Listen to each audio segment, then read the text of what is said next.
he could see so much more. And he said that his meetings, the meetings he was conducting, all of a sudden he heard things differently. He actually started to ask different questions. Welcome to Leadership Impact, the podcast for modern executives who are reinventing leadership within their organizations.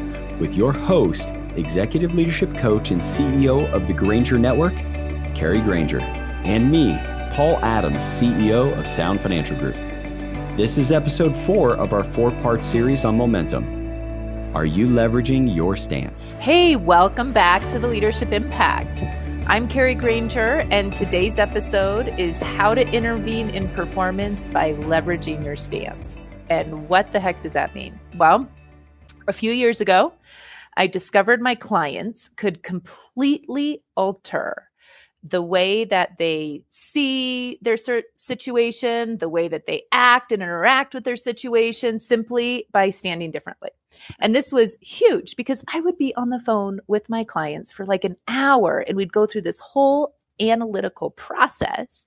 And then I found out if we just move our bodies in a different way, it'd be like a 5-minute conversation and they saw everything they needed to know, everything that they needed to see. They saw the actions to take and they were off and running. So that was huge for me as an executive coach, that you can actually intervene in performance by simply standing differently. So that's what today's about. I'm joined today by Paul Adams. And Paul, you always bring good stuff for us. What did you bring today? Well, one is a small example before I even give the one that I would love some insight on that we can pull apart for the rest of the episode. But I thought of it during your intro that there's a gentleman by the name of Sean Stevenson that we had on Sound Financial Bites. I don't know how long ago the episode was. I'm sure we can get it in the show notes if anybody wants to hear it. But for the first time, I was super nervous. This is a guy that's been on Oprah. There's a documentary made about him. Many people have seen the motivational guy. He's about 3 feet tall. He's like a 3-foot tall giant, I think was the Discovery Channel biography on him. And I told him, I was like, you're the first person I've ever interviewed that I felt nervous about. And he said, do me a favor. And he walked me through literally some body positions to take and gone. Any agitation, anything that was going on in my body, gone. And that occurred to me in the intro. The one that I notice a lot is, even with my own chief of staff at Sound Financial Group, is that sometimes she is grinding away at an objective and she's trying to get something done. And I'm wanting to have a conversation with her that's not the task that's right in front of her. And she is one of the most incredible people. She eats requests. She eats requests and craps results is what this woman does.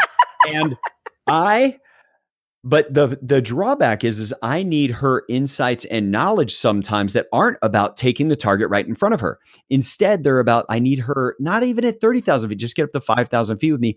And it's difficult to do. But when we were prepping for this episode, what I realized is she has a body position over her computer that's like tilted forward, focused in, eyes down, that works really well when she's in certain situations. But I noticed that I can't sometimes get her out of that. I'm wondering if the physicality piece isn't part of it or couldn't be part of how I can get her to go to a higher altitude to be in some of the strategic thinking with me. Paul, that is such the perfect example. I just got off a coaching call in which I was working with a colonel in the Air Force who had just been promoted to a general officer. And the whole idea of his coaching was to bring about more strategic thinking. So we start looking at, just all the whole territory of, how he operates, what he values, all of that. And it comes out, I said, I don't even think you're bought in to strategic thinking. I think this is one of the things you think you have to do. He goes, well, yeah, because I value getting stuff done. That's what is important here, is just get stuff done. So this value, of course, had him focused on the next activity and never taking time for strategic thinking. So it was really difficult for him to start to shift because for, 20 years, he had been just getting stuff done. But now, go ahead. Mm-hmm. I was going to say, for our audience, just to give them a sense, because that's a huge rank. That somebody would move. Just so that they get the kind of responsibility somebody was moving from and to, can you give a little bit background on those two ranks so they get what a big deal the difference is for this guy? it's like moving into the executive ranks. So, Mm, as an equivalent, it might be moving into like from a regional vice president to a senior vice president.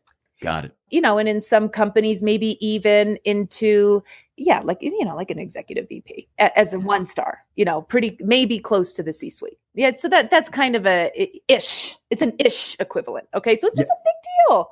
it's a big deal. Like Yeah. many people listen to this podcast have never actually ever met a general. Yeah.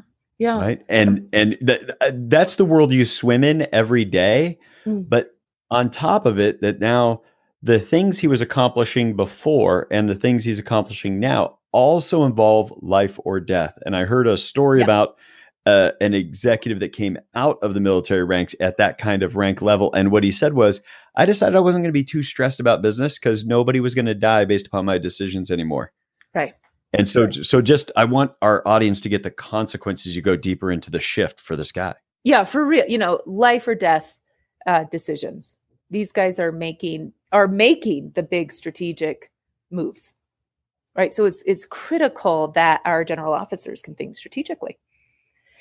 And this was proving difficult, given that this was something that he hadn't practiced, his most of his career. And in fact, I find that with a lot of people moving into a higher level strategic position. So, we could really talk about it and go through the cognitive analysis of it and all that for a really long time. But rather, and it just reminded me when you brought up one of the people that work with you, we worked on his physicality.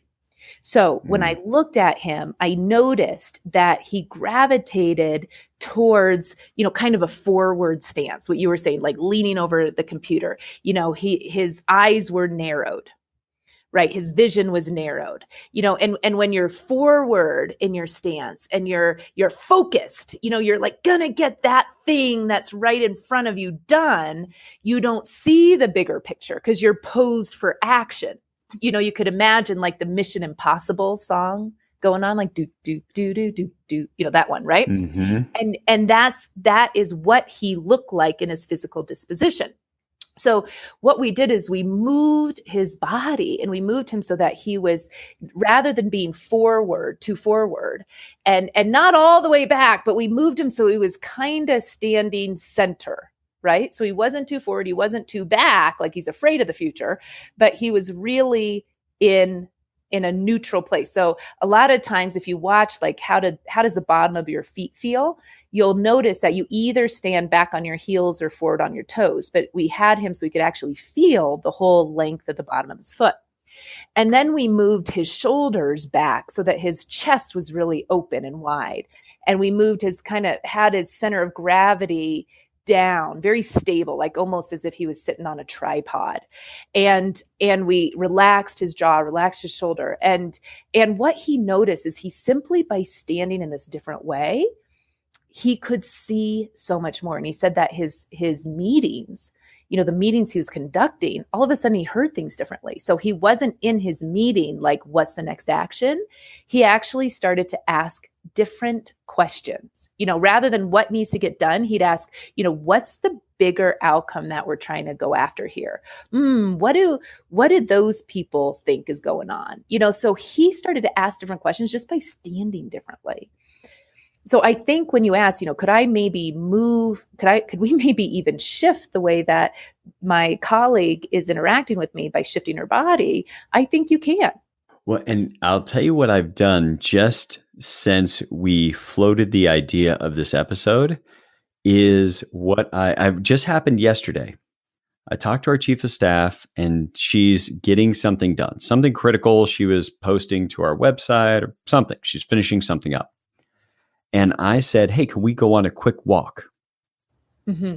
And I get her outside away from her computer and she's standing. We're in the sun. We're walking up and down the street.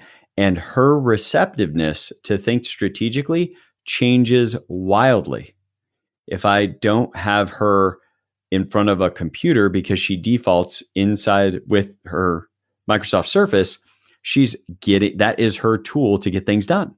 Yeah. Another thing too, one thing that kind of changed my capacity in conversations, this is something we talked about on our last episode, but conversations that seem intractable or ones in which I'm really defending my position, another person's defending their position, or conversations in which I feel attacked, is to bring a little bit of malleability into your posture or flexibility. One of the institutions that I learned a lot about physicality from, both the Newfield Network and the Strozzi Institute, is they taught me this disposition called flexibility. And it was so easy. But here I am in an argument, or I'm feeling threatened or attacked, and I just kind of tilt my head to the side. I move my legs, just a little bit of movement in my body. And all of a sudden, I'm totally receptive and I'm listening in a different way. It almost generates immediate curiosity when I just kind of tilt my head to the side. Like, what are they talking about? Versus head on, squared, ready to attack. Yes. Yes, I could see that. And I've even seen it in me. The president of my organization, Kari, will often say to me, just talking about the physicality, he says, I saw when you were no longer going to have a future with that person. And I was like, why? He said, because I see the posture you get into when you go from getting things done with somebody to getting polite. Like you've given up on it. You're just going to polite and let it. Mm-hmm. Yep. And we got some stuff we're going to do together. That's fine. But I'm not thinking about sharing a future anymore with that person. And not everybody does that, but I tend to be more focused in a conversation. And so when he watches me go more to the care of just being polite, making sure everybody's getting along, he's like, oh, Paul's done here. and he sees the difference in my physicality when I do that. Yeah. That's interesting. Sometimes I can actually hear the way people are sitting or standing, or in one case, laying down on the phone. I had this one client, it was like he was stuck and he couldn't get, it's all about what is he, creating his future and what's the next era of his life. And he was so stuck. And I said, just tell me, like, how are you standing or sitting? He goes, oh, I'm not, I'm laying down. Oh, well, where are you? On my bed in my basement. Oh, it was like dark. Yeah. And you can just hear it in his voice, right? I'm like, there's something off here. What's going on over there, right? Yeah, sometimes when we do developmental programs, we'll actually teach people different dispositions so that they can, just to empower themselves and to really choose them. There's not like one's better than the other, although there's some really great research about, when you're hunched over and concave, that, chemicals like cortisol is running through your bloodstream, or when you're, in something called like a power stance, when you're taking up space and you're ready to conquer the world, right? Your shoulders are out, you're in a wide stance, and that testosterone, the chemical testosterone will run through your blood. So we can actually change the chemical makeup of our body. And, when you're in a stressful situation, a whole bunch of cortisol, maybe that will be useful for you if it's a really dangerous, like life-threatening situation, but not, for example, if you're giving a presentation to the board or, or something like that, right? In which case it'd be much better to have a different chemical makeup in your body. But what I was going to say is working with people in a leadership development program where we teach them different ways of holding themselves. I had one woman who, and maybe I've talked about her on a previous episode, I can't remember, but the breakthrough for her in actually being able to bring the appropriate amount of intensity and anger when really anger was a good emotion to use, and she never had access to it before. Well, how she got access to it was simply using a different body stance.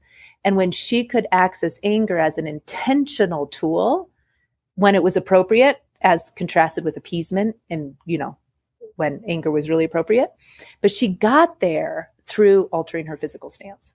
So many of our listeners today, I always try to give at least one or two things people could practice or try this week based upon the topic. Oh, I have one. I'm interrupting you. Please. I so want to give this one. Okay, so here's what I do and I found that this is really useful for my clients. So I'm a public speaker, and I love public speaking. I kind of suffer a little beforehand, like getting it all right, and is it going to go well? But when I get out on stage, really, and I love speaking to 1,000+ audiences, but I get nervous. I totally get nervous, even though I love it. I get nervous. So I use the practice of centering. And it doesn't have to be that kind of environment. It could be any environment in which, I need to give myself some power and capacity. And so I do a practice of centering. And so do you think that'd be a good one to share? Yeah, fire away. Okay, good. So the first thing I do is I take 3 deep, powerful breaths, like really feel my breath fill my body, like just aware of my breath. Okay. And when I exhale, I allow my exhale to take twice as long as my inhale. Okay. So my focus is on my breath. I notice that I actually have a body. Okay. So some of us walk around in life really only aware of our head. It's like, we're only aware of our head on, kind of floating through life. Right. So I take a moment and be like, oh yeah, that's right. I do have a body. I have legs. I have arms. Like I can feel that. Right. And then I center in 3 directions. And this also came from Richard Strozzi Heckler. So I center in length. So I make myself as long as I can, like pulling the top of my head up while the bottom of my feet are going down. So I extend my length. And by the way, this is a direction of dignity. So I really extend my length. Then I extend the side to side, my width. And width is about belonging, is about connection with others. So I get wide, right? So I think about myself height. I think about my width. I take up space and I don't apologize for it, right? Not in an arrogant way, but I'm here. I'm here. I'm taking up this space. Then I find my depth, so front to back. And this is our relationship to time. And I just imagine, opening and moving front to back. So then I find my height, my width, and my depth. And when I stand like that, it gives me enormous presence and capacity to deal with anything that's coming my way. So I think the practice of centering, of noticing my breath, my body, and then my length, my width, and my depth would be a great practice for us, just to see like what happens when you stand that way. Kari, that is great. And the idea of my stance and making sure that I'm ready for the situation at hand. But how do I go about when I see somebody else where their stance is not going to allow them to hear the situation or the conversation or the direction I want them to go? It's evident that their stance isn't going to allow it. How can I move somebody from their existing stance to a new stance that would allow them to be open to the task at hand? Yeah, it depends on your relationship with that person, right? So if you have permission to support them in their performance, like kind of like a coaching permission, for example, you can simply say, "Hey, why don't you try to, move your shoulders back, open it up a little bit." So you can actually, if you have that permission. A lot of times we don't have that permission. One thing you can do is say, "Hey, you mind walking with me for a moment?" So walking, just getting people actually in a different position. Sometimes I'll ask somebody, "Hey, could you grab us a couple glasses of water?" And that just moves them, right? Also, if you lead a team, one of the best practices is actually to start meetings by centering. And I've seen this with leadership teams before, where the team leader will say, okay, everybody's coming in, they're chaotic, they got different moods, they got all these different things on their plate. They look like they're in the middle of a crazy day. And they'll just say, okay, let's take a second. Let's center in 3 directions, length, width, breadth. You have to introduce it the first time. And the first time it might seem a little weird, but as it becomes a practice, it's extraordinary how it just brings everybody into focus. It it calms the energy down and people are present and ready to go to work. So there's this crazy thing, Paul. I do these 12-month leadership programs, and I will provide so much content, new models, new perspectives, all these tools. And I'll spend, 10 minutes in the very beginning on centering. And when I ask people throughout the time, what tools, what perspectives are you using the most? You know what they say? Centering. Because I think it's so practical, it's so easy, and they're doing it with their teams. Well, and what shows up for me, it's easy, it's practical, and it's almost a direct correlation to an increase in performance for a leader. It really is.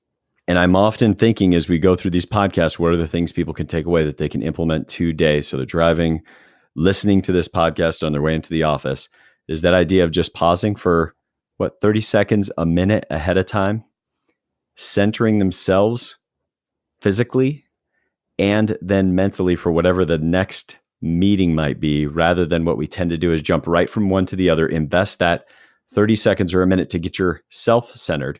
Be self-centered today. That is the message. But if you are a centered self today, you can be more effective in your leadership impact. Thank you again, Kari, and to the entire Granger Network for being able to help put this podcast out and get these kind of both deep philosophical thinking and yet practical tips that people can use today for their leadership impact. Thanks, Paul. Thank you for tuning in to Leadership Impact, the podcast for modern executives who are reinventing leadership within their organizations. Subscribe now at GrangerNetwork.com or wherever you get your podcasts. And to support you in your leadership impact, we've created an exclusive set of guiding questions on today's topic.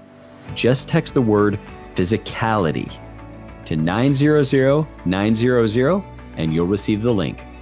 We also have some special offers for you. Between now and the end of 2018, you can register for our upcoming productivity and accomplishment workshop for 25% off, or any of Kari's online courses for 50% off with the coupon code CELEBRATE as we celebrate our launch at GrangerNetwork.com. Join us for our next episode on New Futures.